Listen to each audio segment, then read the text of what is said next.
The views and opinions expressed in this program are those of the participants and do not necessarily reflect the views of BronxNet or the program underwriters.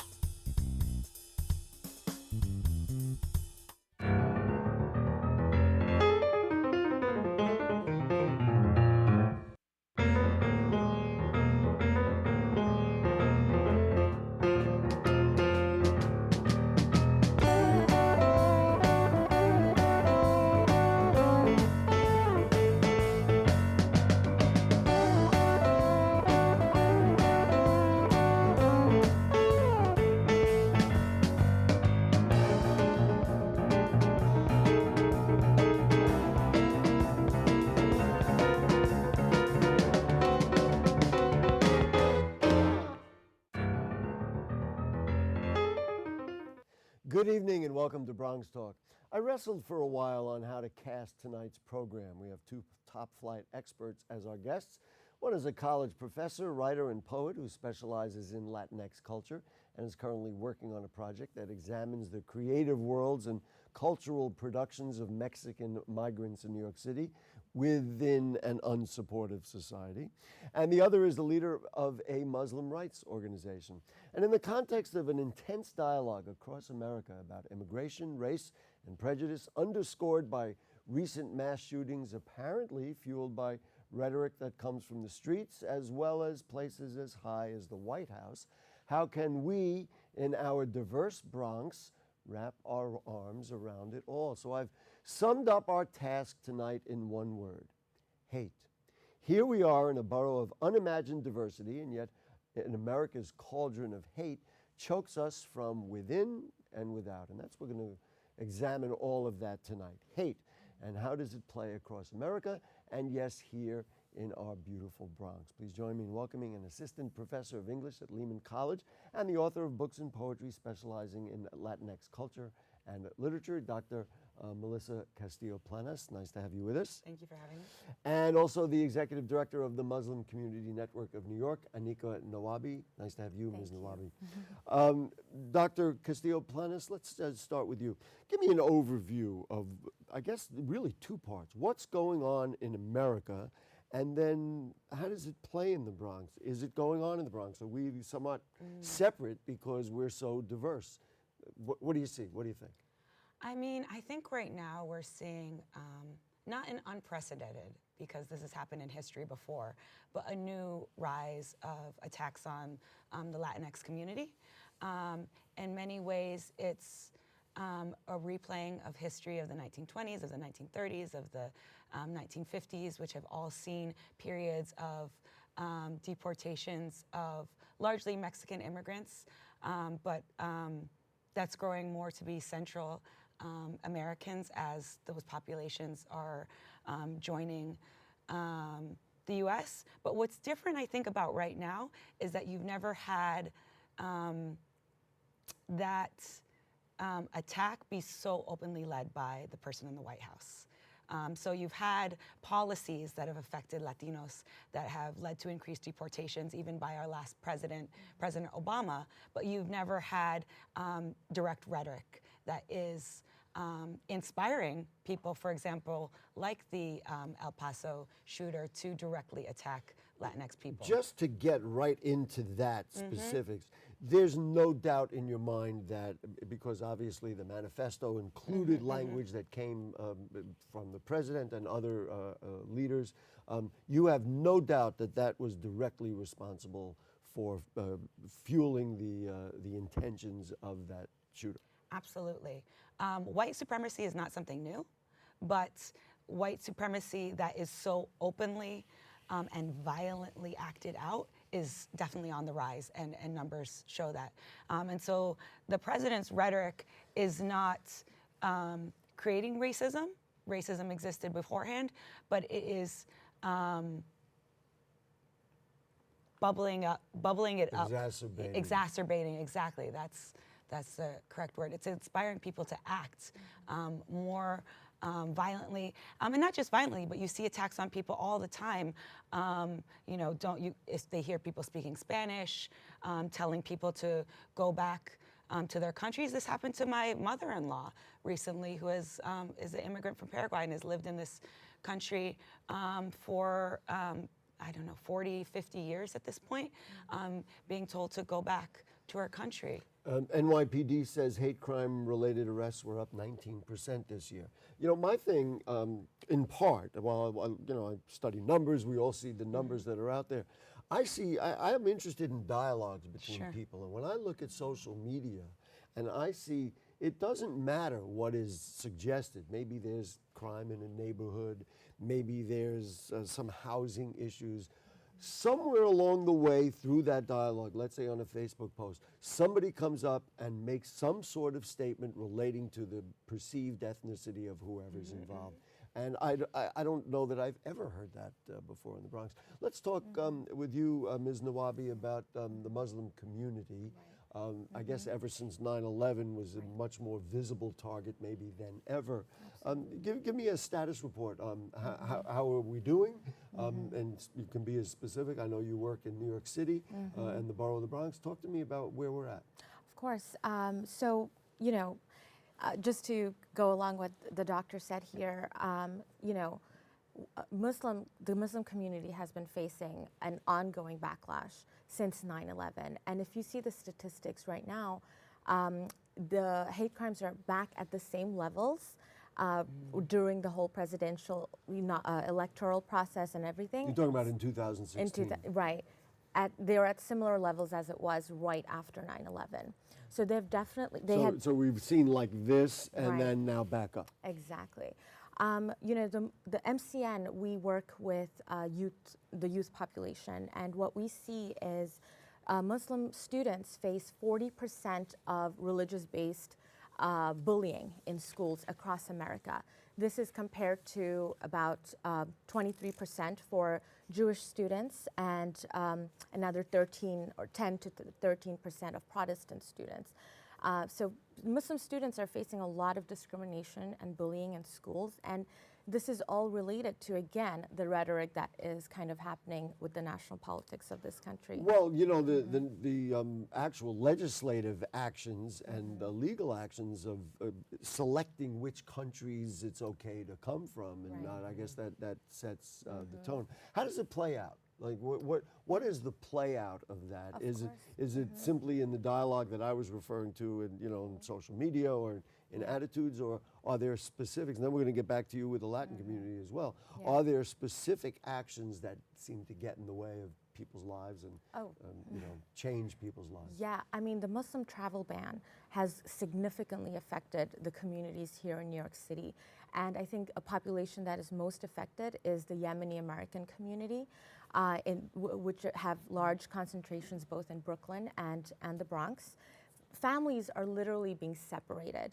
We had a family whose the father and two children, young children, were here, and they met with an accident, and they were hospitalized. They had no other homes to go to, and the mother was stuck in Egypt and unable to come visit her husband and her kids who were injured in this car accident, even to just visit. There was a very popular story when Congress people got involved with the dying 2-year-old in California, and through community activism and pressure to our elected officials, they actually allowed the mother to come visit her dying child in California. So the whole Muslim travel ban, these legislative policies have affected our communities deeply in New York City and all over the country. So and so the source of it is somebody, we can say it's the president, or it comes out of Washington, it goes out there, and then it filters in people's minds that this is okay, that these people that we see now, many of whom are my neighbors and your neighbors and anybody, I mean, that's why, as I mentioned, the Bronx, it's so striking to me because goodness gracious, after all, they're living right next door to you, and they've been living next door to you. That but because they are different, and now you're alleging, and I don't want to put words in your mouth, that because that is coming out of Washington, out of political leaders, that's what's causing all of this. Let's ask you the same question about effect of it, and how does the dialogue, and aside from kind of nasty statements on social media, how does it affect? Well, I'll bring it to New York City and my experience with students.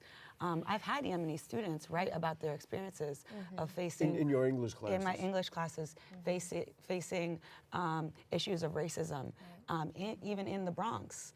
I've had students come to me and be like, I'm so sorry, I missed school. One of my parents was deported, and I have to take care of my younger child.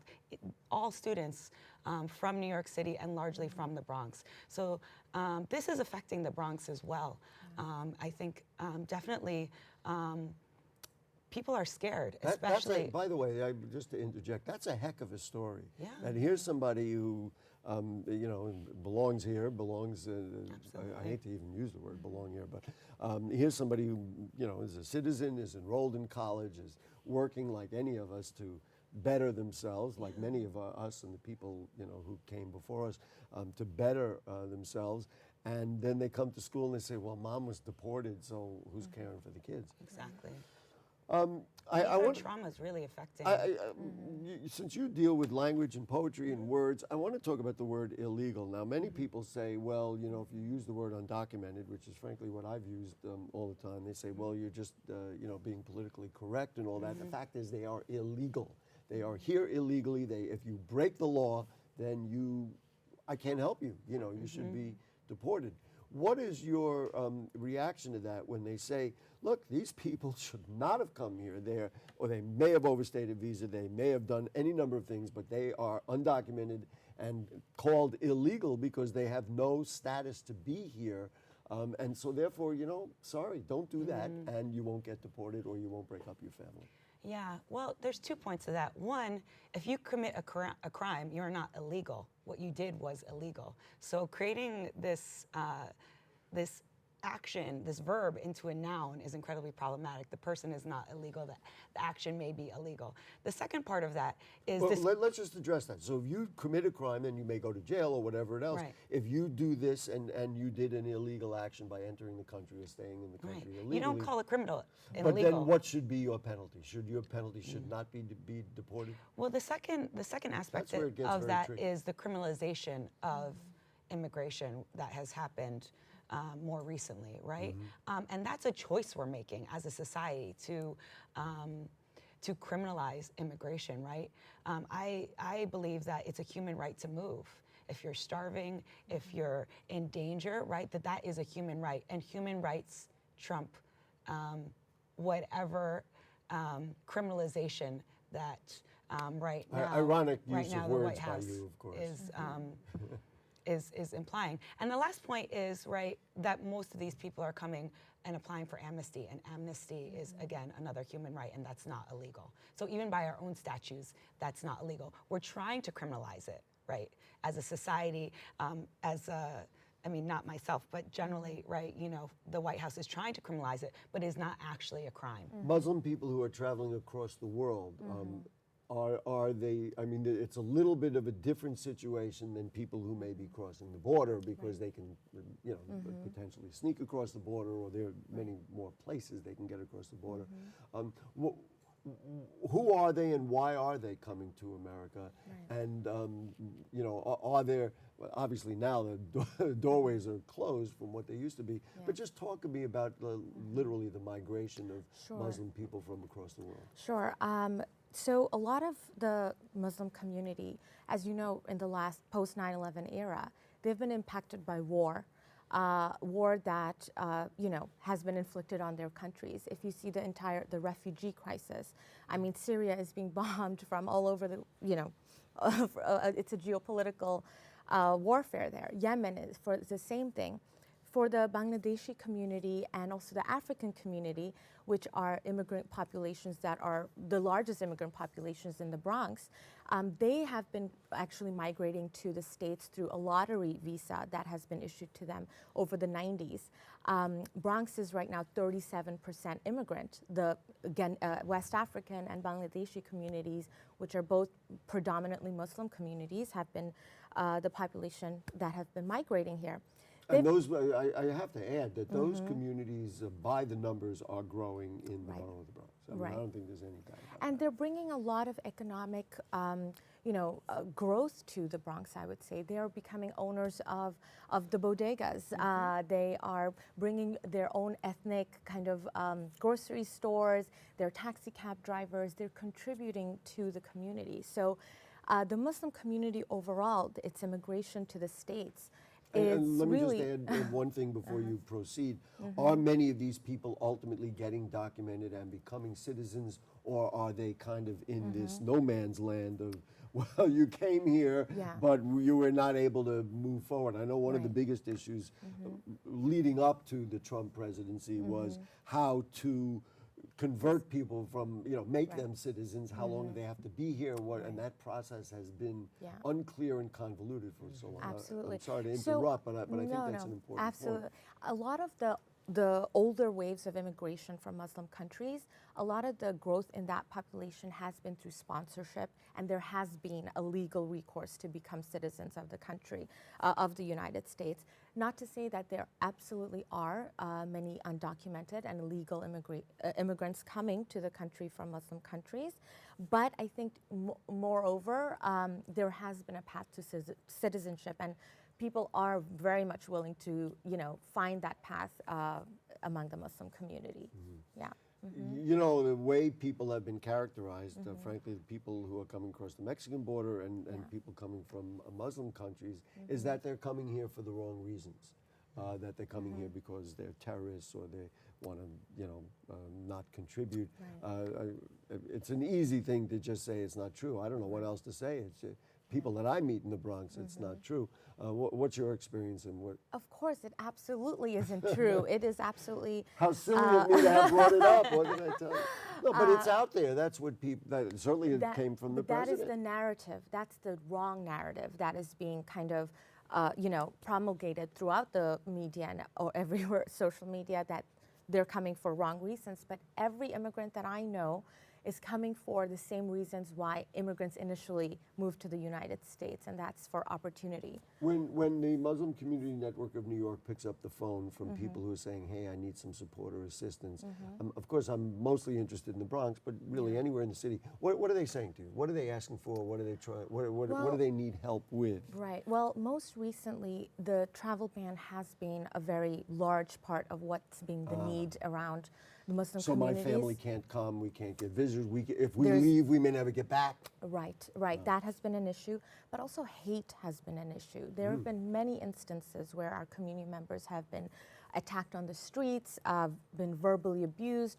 We've actually even had, local city council members saying things against certain representatives, which are spurring, these tense feelings and relations against Muslim communities. In fact, the city council, which is a very welcoming move, is introducing a new office of hate crimes prevention.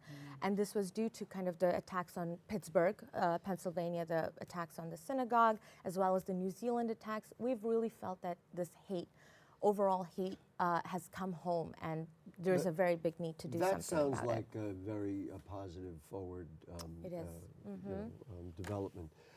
Let's talk a little bit about separation. And now, talk to me about what you hear from contacts in Mexico and people on the border.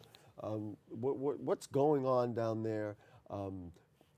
I'll use a word that was used by the president and also by the shooter in El Paso. Is there an invasion?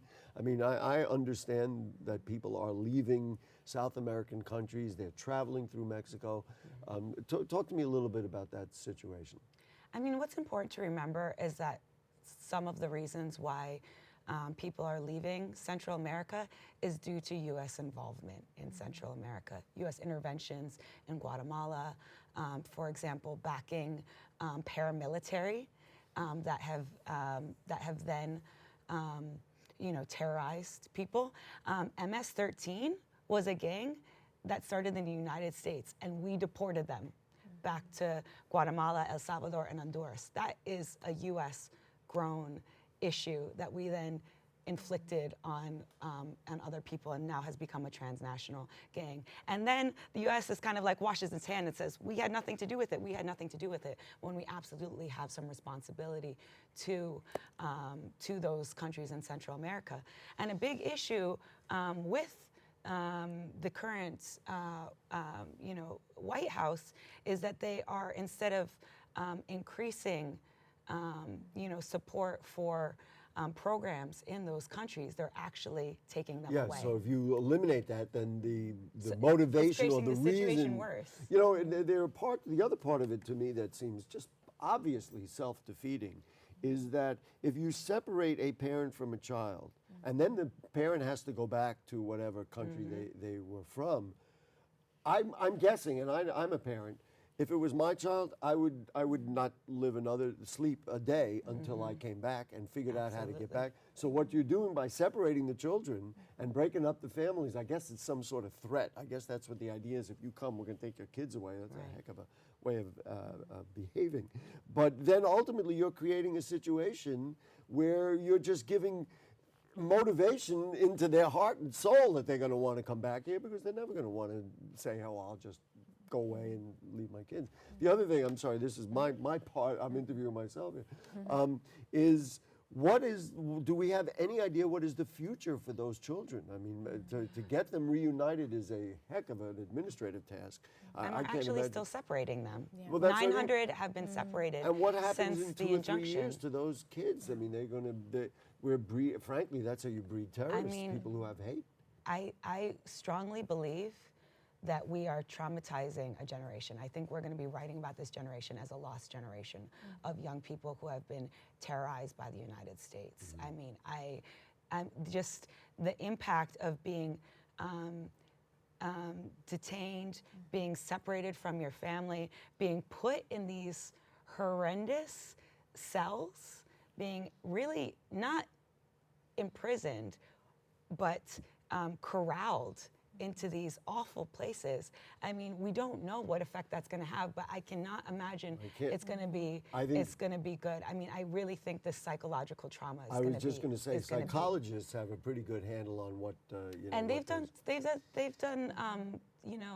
they've suggested that even a couple days is traumatizing. So imagine these young people that are in there. Months, and who knows. And babies are in there.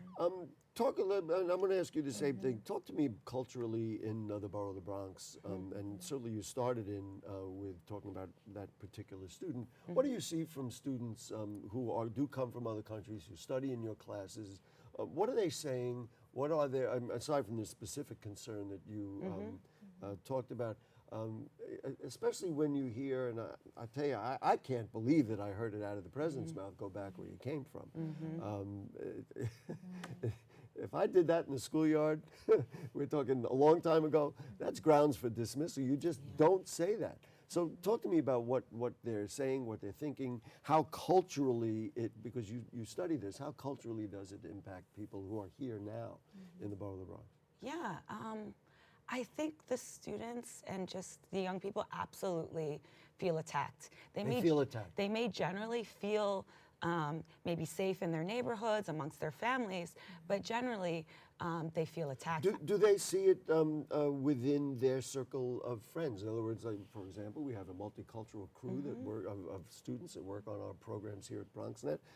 I think everybody seems to get along fine. Yeah. Do they say, gee, I'm staying away from that person because that person doesn't like me? Or it's, I'd like to think we have our own little culture here that's exempt from that, but I think we're lucky at Lehman College. We have an excellent culture and we're largely people of color. But even recently, there was an attack on social media from an outsider of Lehman College on Lehman College. And so in some ways, that conglomeration actually makes us a target of people from outside. Right, and then of course there are aspects of social media that may not be pure, so to speak. So if you have a Facebook group about one thing, you don't know who's in there and what their name is. And but there have been students also at Fordham College Fordham University, sorry, that have actually also come out and said hateful things against Although, against you know, immigrants. in a Although they are not way- as diverse of a group. of Well, course. yes, and in a way, Fordham, of course, has many students from other places, so they places. may be, again, maybe I'm just thinking crazy that the borough of But the Bronx that's being is brought exempt. into the Bronx as well. Of course, Right? of course. So, And then let's ask you the same kind of question again. What are people saying, and Yeah. what's going? Give me So- a Bronx point of view. Of course. So I think there's definitely a lot of tension and fear within the Muslim community in the Bronx as well. And I think this has to do with kind of the differing demographic and economic shifts between like the newly arrived immigrants and the existing communities that have been here. You know, for example, there was an attack on a Muslim community member at a bus stop. She was attacked by a number of teenagers. Right, I remember that. You know, and in fact, there was a 2012 article, I know it's a while ago, that said that there were about 24 attacks on West African community members who are largely Muslim over the past 2 years, you know. So there, and even within the Bangladeshi community, there's been a lot of attacks from the existing Bronx residents. Simple interactions between people, sitting on the bus. There's somebody, you know, something happens on the bus. You brush into somebody, you jump ahead online, and all of a sudden that turns into an ethnic, Right. a racial event. but I think Exactly, people yeah. of color in general are just feeling very tense, and so Yeah. that's exacerbated. It's Let's- exacerbated within the diverse We communities got about a as minute well, left. yeah. Boy, I sure hope the next time we get together, it's going to be to talk about how all our cultures are sharing. What do you hope? You think that city council thing to investigate hate crimes is a good step? I absolutely think it's a great step, and in fact, organizations like ours, we're mobilizing around it. We are organizing a self-defense workshop this Saturday, in fact, at a local masjid in the South Bronx, geared towards the West African community to kind of build community resilience You and know, how to defend I respect themselves. that, but it saddens me so much that's what we have to do, self-defense now for that. Right. Well, we do. I'm not denying that. And so, what is your comment on what the answers are? Yeah. Are they political answers? I think I'm not a politician, so I mean, but I think the best thing we can do within our communities is to celebrate our cultures and learn about each other's cultures.